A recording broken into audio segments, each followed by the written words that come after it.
Bonjour à tous, nous voici aujourd'hui pour étudier Adho Mukha Svanasana ou la posture du chien tête en bas. Une des postures phares du yoga, j'ai même envie de dire la plus importante, la plus essentielle, car elle est effectivement accessible à tout le monde et comporte les bienfaits de toutes les postures, les bienfaits des inversions, des étirements. Elle ouvre tout le corps. Nous allons revoir ça un peu plus en profondeur. Elle correspond à la semaine 6 de l'agenda yoga. Mais on peut aussi la pratiquer sans savoir cet agenda, bien sûr. Vous ratez quelque chose, je tiens à vous le dire au passage si vous ne l'avez pas. Donc, c'est une posture qui a beaucoup de bienfaits. Elle étire, elle va renforcer l'ensemble du corps. Elle améliore la circulation sanguine vers le cerveau. Elle favorise la clarté mentale. Elle ouvre les épaules. Elle assouplit. Elle étire les mollets, soulage les tensions. Elle revitalise tout le corps et on ressent réellement à la pratiquer un regain d'énergie. Selon la Bible du yoga d'Iyengar, elle va même être recommandée aux coureurs qui étaient épuisés après une course un peu rude. Les sprinteurs gagneront ainsi en vitesse et en légèreté. Parce que cette posture va soulager toutes les douleurs, les raideurs, les excroissances qui vont être pathologiques dans les talons. Elle renforce les chevilles, elle affine même les jambes et elle supprime les tensions aussi dans les omoplates. Elle soulage même parfois certaines arthroses aussi. Donc toute la colonne va être allongée, les muscles du dos vont être étirés, le diaphragme aussi va être étiré dans la posture, ce qui va permettre au battement du cœur même de se ralentir. Et c'est une posture qui va être idéale pour ceux qui, dans les postures plus avancées, ont peur de se mettre sur la tête parce qu'elle comporte donc tous les bienfaits de ce qu'on appelle les inversions où on a tout le temps la tête en bas. Je déconseille aux personnes qui ont de l'hypertension de la pratiquer trop longtemps. Dès qu'une gêne apparaît dans la tête, vous arrêtez. Par contre, la respiration va toujours être très importante. On respire avec intensité, profondeur dans toute la posture. Voyons maintenant à quoi se réfère ce nom du chien tête en bas. D'un point de vue simplement pragmatique, le nom chien tête en bas donc vient du sanskrit Adho Mukha. Adha signifie bas, Mukha signifie la face et Svana c'est le chien. Asana c'est la posture, donc asana on le retrouve donc dans quasiment toutes les postures. On voit bien donc cette figure du chien qui va s'étirer avec les pattes sur le sol et il se met en arrière. Voilà, là, si vous voulez un bon prof de yoga, prenez un chien, il nous montre vraiment comment s'installer en progression dans toute l'amplitude possible. On a quand même des petites variations par rapport à ce que fait le chien. Nous allons le voir sur le tapis. Dans l'histoire, dans les textes anciens, on n'a pas de trace de la posture Adho Mukha. Le nom est absent des écrits médiévaux de Hatha Yoga. On retrouve toutefois une posture similaire qui est Gajasana, la posture de l'éléphant. En 1928, on a un certain Pradinidhi qui popularise un Surya Namaskar qui fait intervenir 2 fois Adho Mukha. Surya Namaskar et la fameuse salutation au soleil. Surya, le soleil.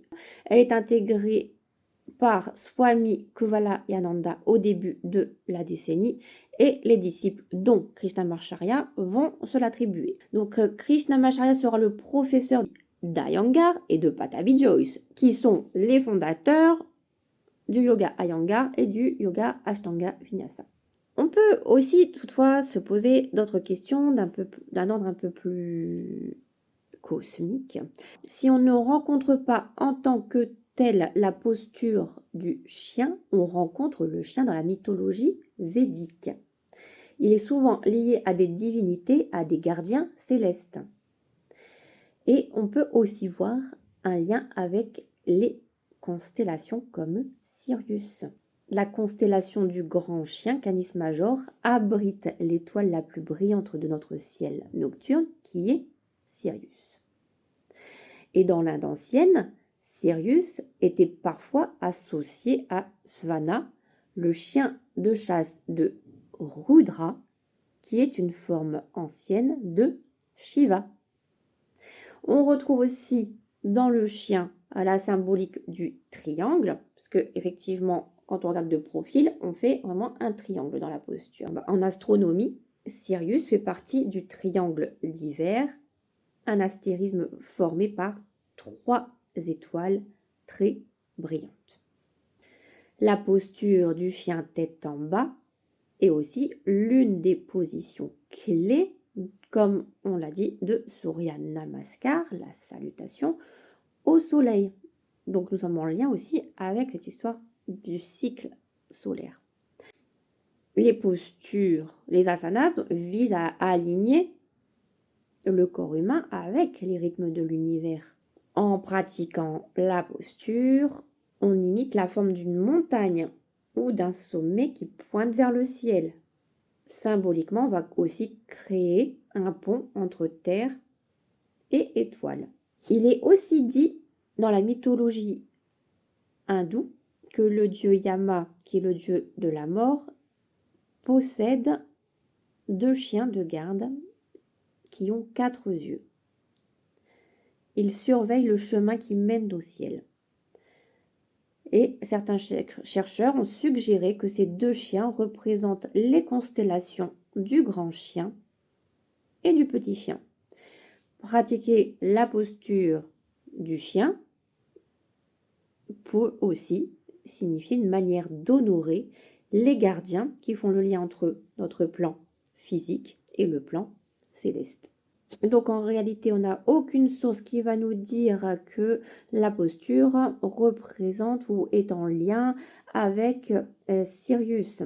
Mais la culture indienne voit dans le corps la représentation de l'univers. L'univers est un miroir du corps. Et le chien tête en bas est donc le reflet terrestre du chien qui brille dans le ciel, qui est Sirius. Si vous voulez creuser un peu ces questions, je vous mets quelques liens assez intéressants dans la description que vous pourrez aller voir. Passons à la pratique. Nous commençons à 4 pattes. Le dos bien droit, les mains à plat, les doigts écartés. La main est à plat, bien à plat pour ne pas avoir mal au poignet. On ne la crispe pas ou alors on ne reste pas sur les doigts uniquement, c'est vraiment toute la surface de la main qui est en contact avec le sol. On se met sur les orteils en expirant. Voilà, le dos s'allonge, on repousse le sol avec les mains et on grandit le plus possible. Nous allons plier les jambes légèrement pour nous concentrer bien sur ce qui se passe dans le dos, sur l'espacement entre chaque vertèbre, sur le fait que les épaules vont s'éloigner le plus possible du sol et on va garder de l'espace même entre les bras et les oreilles. On continue de s'étirer et de se mettre dans notre intention qui est je m'étire pleinement et je me remplis d'énergie nouvelle. Voilà, et on peut aussi agrémenter la posture avec des variations. La jambe droite qui se lève, qui s'étend, qui s'étire, et le pied droit qui va tomber vers la fesse gauche. Ce n'est pas une obligation, mais une possibilité pour aller un peu plus encore dans l'ouverture, dans la profondeur, et enchaîner avec la posture du guerrier. Pied droit qui va venir entre les mains, et là il n'y a plus qu'à lever la poitrine et le buste, regardez les mains et en expirant, reposez les mains. Voilà, planche, on retrouve le chien tête en bas et le pied gauche qui va se lever. Pareil, on va étirer, ouvrir la hanche vers le haut, vers l'extérieur, le genou vers le haut, puis le pied gauche qui va venir entre les mains et on reste posé au sol avec les 2 pieds, les mains vers le ciel. et le guerrier qui s'ouvre. Ce n'est pas une obligation, mais une proposition pour agrémenter la posture avec ce qui a déjà été vu précédemment. Et on peut rester facilement. Alors peut-être pas 3 minutes, donc si vous avez une gêne au niveau respiratoire ou au niveau de la tête de manière générale, un mal de tête.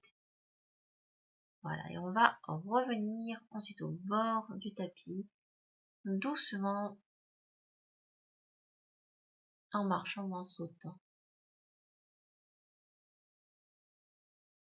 Au plaisir de recevoir vos questions, vos commentaires et je vous dis à très bientôt. N'oubliez pas de liker ou de partager si vous avez apprécié cette vidéo. À très bientôt.